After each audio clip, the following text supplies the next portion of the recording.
Everyone, in today's lecture we are going to discuss about ERP implementation life cycle. That means different phases involved in the ERP implementation, that are pre-evaluation screening, package evaluation, project planning phase, gap analysis, re-engineering, configuration, implementation team training, testing, end user training, going live, then post implementation phase, that is the maintenance phase. Okay, so we have to discuss all these phases involved in ERP implementation in detail. So this is the ERP implementation life cycle. Initially here it is a company management. Okay, so company management will go ahead for the pre-evaluation screening of the ERP. Okay, now here on the right side there are ERP vendors. These are that persons that are dealing in sale and purchase of the ERP. Okay, they are providing the softwares in the form of ERP to the different organizations. Okay, so here on the right side there is ERP vendor, on the left side there is company management who purchases the ERP for its organization. Okay, so initially pre-evaluation screening of ERP is done. After that package evaluation is done. After that project planning is to be done, and then project planning goes through different phases. In that there is gap analysis, re-engineering, configuration, implementation team training, testing, and end user training. After that the ERP system goes live. That means it is ready to use for the people that are working in the organization. After that there is post implementation phase, that is actually the maintenance phase. Okay, so this is the life cycle of the ERP, and in this lecture we will discuss the all phases in detail. So first is pre-evaluation screening. What happens in pre-evaluation screening of ERP? It is a phase which starts when company decides to use an ERP system. Okay, when an organization takes a decision to use the ERP system, it goes to the ERP vendor and decides to purchase the ERP system. Okay, so it search for perfect solution. This starts. Okay, so it is a pre-evaluation screening in which company decides to go for the ERP system and it starts looking for the perfect solution.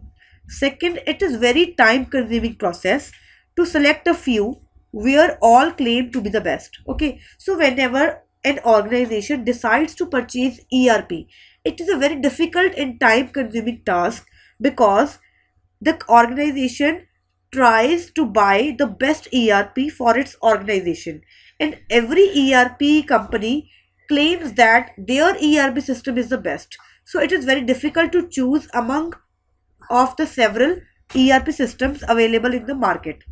Not all packages are same. Each has its own weakness and strength. That means number of ERPs are available in the market and every ERP system has its own advantage and own weakness. While making the analysis, now the organization has to analyze all those ERP so that they can buy the best ERP out of them. So it is very difficult. So it is good to investigate the origins of the different packages from where they are originally originated. Some packages can be good in some areas while in other sectors they will not be good. Okay, once few packages are screened, detailed evaluation process is started. The second phase in the ERP implementation cycle is package evaluation. Okay, after analysis of ERPs available, package evaluation is to be done. Now what happens in package evaluation process? It is one of the most important phase of ERP implementation. The package you select will decide failure or success of the project. Okay, the failure and success of the project depends upon the package evaluation.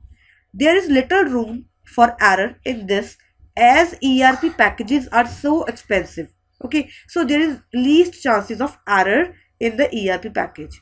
Once purchased, cannot switch to another because they are very expensive. Okay, so you have to do this do this package evaluation very carefully.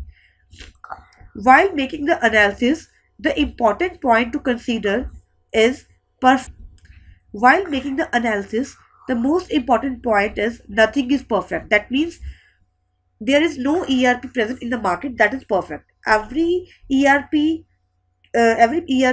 will have its good points and bad points. Okay, so the important thing is here whether it is perfect fit or good fit. That means you have to check whether it is perfectly fitting into your organization or not.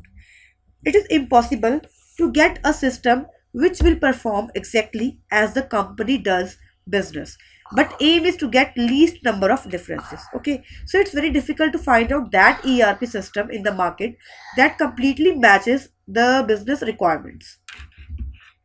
So there are few important points that are to be taken care while evaluating software, that are flexibility and scalability, complexity of ERP, user friendliness so that everyone can use it, technology they are being used, quick implementation, amount of customization required, that means how much expertization is required to handle that ERP, ability to support multi-site planning and control, local support infrastructure, total cost, that is how much cost it is required to handle that ERP. Either that cost can be its license cost, training cost or customization cost.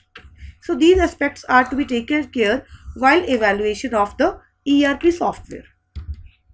So third phase in the ERP implementation is project planning phase. This is a phase which plans and design the implementation process. In this phase, details of how to go about implementation, schedule and deadlines are decided. Roles and responsibilities are identified and assigned in this phase. So in project planning phase, it decides when to begin. So basically in this phase, all the schedules are defined, how to do it and when the project is supposed to be completed and what to do in contingency. This is all to be decided in this phase. There is a committee for this that decides all the schedules for these processes, which is supposed to meet periodically. That means the team members in this committee needs to meet periodically to decide the schedules for various activities throughout cycle to review process and chart future course of action. Now in this project planning phase, there are several further phases. First is project schedule. We have to schedule the project. This is a phase that designs the implementation process. In this phase, the details of how to go about the implementation are decided. That means how to implement the ERP system in the organization. It is decided in this phase. Time schedules, deadlines for every activity for projects are arrived at and the project plan is developed in this phase. Roles are identified and responsibilities are assigned. The resources that will be used for implementation efforts are decided here in this phase, and the people who are going to be in charge of implementation are identified. Team members are selected and task is allocated. This phase decides when to begin the project, how to do it, and when it is supposed to be completed. Planning is done by the committee members, team leaders. The second thing in the planning phase is decision of the phase. This phase plans what to do in case of contingency. Now what is contingency? That means in case of any discrepancy, what to do, how to monitor the progress of the implementation. That is all decided in this decision of the phase. This phase also decides what control measures should be installed and what corrective measures can be taken when things get out of control. Now here third thing is team leader. What team leader do? The project planning is usually done by a committee constituted by the team leaders of each implementation group. The committee will be headed by ERP in charge. The committee will meet periodically to review the progress and chart the future course of action. Now, this is the project planning phase. In the previous slides, we have discussed all these three steps. First is project schedule, then decision of phase, then team leader. Now, this diagram is representing all the parts involved in the project planning phase. First is project schedule. In project schedule, what is decided? Design implementation process. That means how the ERP is to be implemented. That flowchart is to be designed in this part. Then time schedules and deadlines, resources required to implement the ERP. All these three things are done in the project schedule part of project planning phase. Second thing in the project planning phase is decision of phase.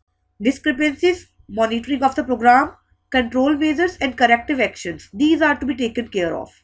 Third is team leader. What are the tasks performed by the team leader? The planning is done by the team leaders. Committee will be headed by the in charge. Periodic review of the progress and future actions required are to be decided by the team leader. So these all aspects come under the project planning phase.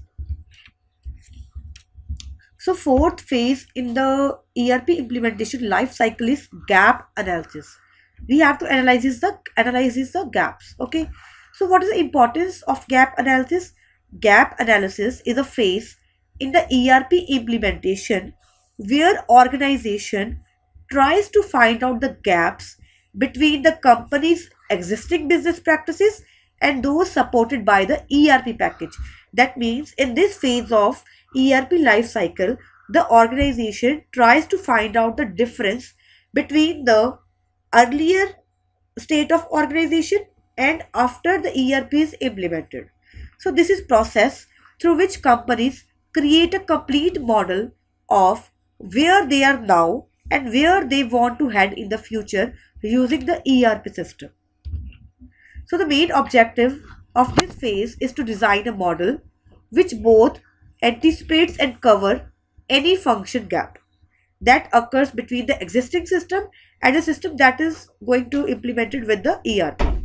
It has been estimated that even the best ERP package meets only 80% of the company's functional gaps. That means 100% coverage of the functional gaps is not possible by any ERP.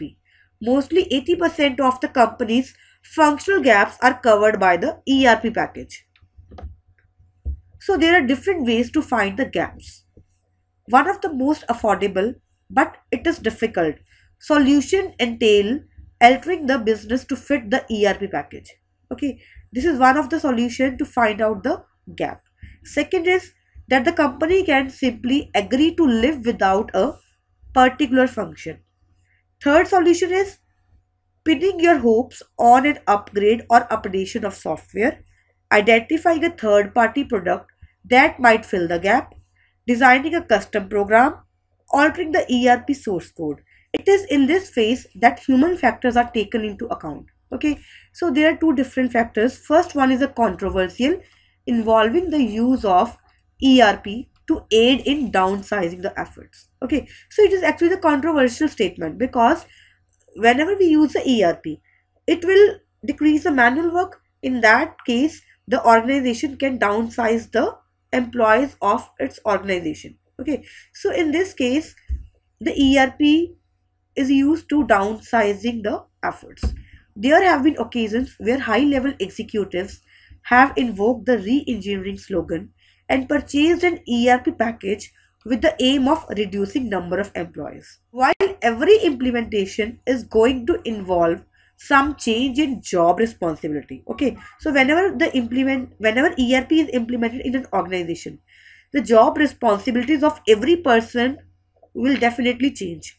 So it is best to treat ERP as an investment as well as cost cutting measure rather than a downsizing tool. It should not be considered as downsizing tool. Okay, so downsizing is a business practice that may have its place, but it should not be cloaked within the glossier slogan of re-engineering. Okay, the second use of word re-engineering in the ERP field refers to an ERP implementation model initially designed and used. So the business process re-engineering approach to an ERP implementation implies two separate but closely linked implementation involved on an ERP. A technical implementation and business process implementation. That means the BPR approach to an ERP is closely linked to the two things. First is technical implementation, second is business process implementation.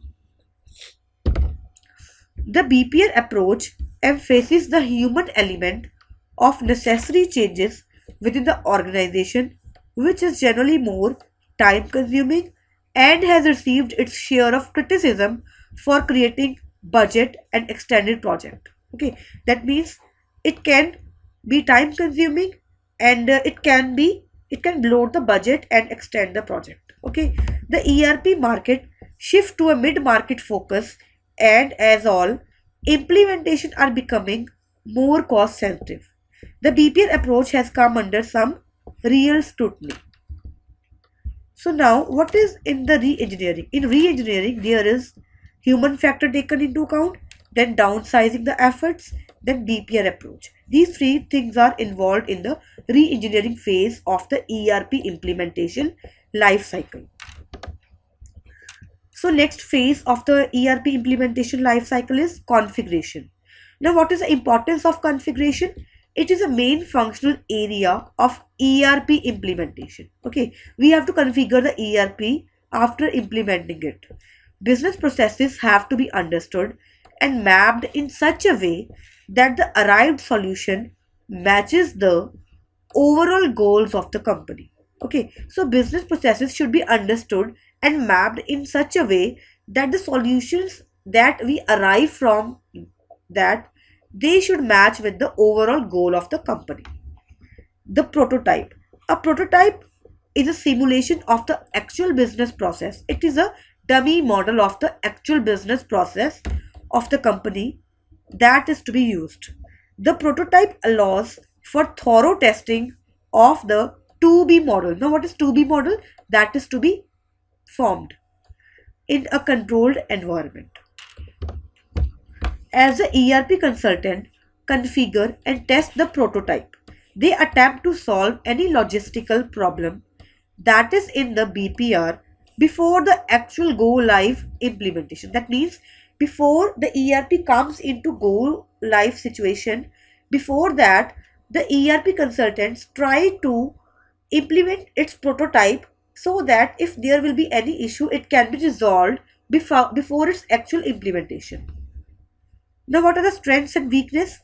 Configuring a company system reveals not only the strength of a company business but also more importantly its weakness. That it is vital, that means it is important to the health of the company and to the success of the ERP implementation that those configuring the system are able to explain what would not fit into the package and where the gaps in functionality occur. So in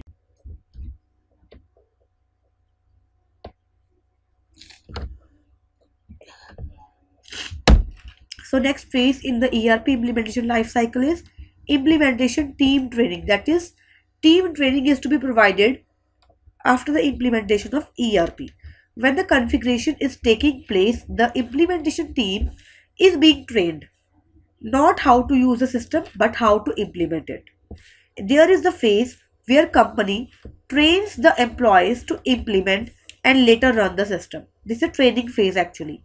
The ERP vendors, that means the vendor that is providing ERP to the organization, and the hired consultants that are actually involved in the of the ERP will leave after the implementation is over. Okay, so ERP vendors and the hired consultant will leave after the implementation part is over. So good in-house team. For the company to be self-sufficient in running the ERP system, it should have a good in-house team. That means the persons involved in implementing the ERP, they should be properly trained. Okay, so the team can handle the various situations. Thus, it is very important that the company recognizes the importance of this phase and select those employees who have the right attitude, or the people that are willing to change, learn new things, and are not afraid of technology and good functional knowledge. Okay, so that they could be trained in this ERP. What is happen now? What happens in the testing? It is a phase where you try to break the system. That means after implementing the ERP and the people are trained in the organization, when they are using that ERP, that is actually the testing phase. Okay, they try to operate the ERP and they face several problems. That is basically the testing of the ERP. Hence, they reach a point where we are testing real case scenarios. They are working in the real time environment by using that ERP system. Okay, the system is configured and now we must come up with the extreme case scenario system. Overloads, multiple users log in on the same time with the same query, users entering invalid data, hackers trying to access restricted areas, and so on. These all issues come while the persons in the organization practically interact with the ERP system. Okay, the test case must be designed specifically to find the weak link in the system, and these bugs or these errors should be fixed before going live. Okay, so this is basically the testing phase. The last is the going live phase. After all the implementation testing is done, the ERP comes into actual part. Okay, it comes into play. That is going live phase. On the technical side, the work is almost complete. Data conversion is done. Databases are up and running. And on the functional side, the prototype is fully configured and tested and ready to go operational. Okay, the system is officially proclaimed. That means it is claimed to be operational, even though the implementation team must have been testing it and running successfully for some time. But once the system is live, the old system is removed and the new system is used for doing the business. So this is end user training. What is end user training? Success and failure. The success or failure of an ERP system depends on how the actual users use the system. Okay, the most successful implemented ERP packages fail due to lack of end user training. That means end user training must be provided for the success of the ERP system that is implemented in the organization. Okay, if the people are not trained well to operate that ERP, then they would start complaining about it. Okay, and that could result in the failure of the ERP system that is implemented. Okay, so the people should be trained properly. People are divided into groups. ERP system changes the job description of the people, so it is important to identify the people who are going to use the system. Okay, the current skills of the people are identified and they are divided into the groups. Okay, every group is provided training on the new system. The third is training sections. The training section gives the overall view of the system and how the individual actions will be affecting the entire system. Okay, so this all comes under end user training. Every employee is also provided with the training of job profile which he is going to perform. The training section should address about the new technologies and how people will be successful in making the change over. At least the end user training is important because the success of an ERP system depends upon it. Okay, that's the reason why end user training is important, because the success of ERP system depends upon the end users, and this phase is equally difficult also. Now, what is involved in the end user training that we discuss in brief here? Success or failure of the ERP, lack of training, change job description, groups all formed and training provided, training gives overall view of system, employee provided training, address new technologies, important and equally difficult. Post implementation, that means after implementation and after bringing it into the organization, after end user training, post implementation is done. That is maintenance. Okay, it is also called as maintenance mode. Now, what are the important factors to be considered while in the maintenance mode? One important factor that should be kept in mind is that the post implementation phase is very critical. Okay, once the implementation is over, the vendors and the hired consultants will go. Now, what are the necessary enhancement and upgrades that are to be made in this phase? There should be people within the company who have the technical processes to make the necessary enhancement to the system as and when required. That means there should be people in the company that are expertise in enhancing the ERP system. Okay, the system must be upgraded as when new versions of technology are introduced. That means the people in the organization must be there that should have knowledge of all the ERP. Whenever there would be any upgrade in the ERP, they should be able to upgrade all that changes in the ERP system. Third is training is needed. Everyone who use this system needs to be trained on how they work, how they relate to the business process, and how a transaction ripples through the entire company whenever they press a key. Okay, so this all should be provided by the expert team in the organization. The training will never end. It is an ongoing process. New people will always be coming in and new functionality will always be entering the organization. Next is maximum value for these input. Living with ERP system will be totally different from installing them. Okay. However, an organization can only get the maximum value of these input if it successfully adopts and effectively uses the system. So what factors are considered in post-implementation phase? Most important and critical factor. Vendors and consultants will go. Necessary enhancements and upgrades are required. Training is required for those who use the system. Training is an ongoing process. Maximum value for this input. All about the ERP implementation life cycle.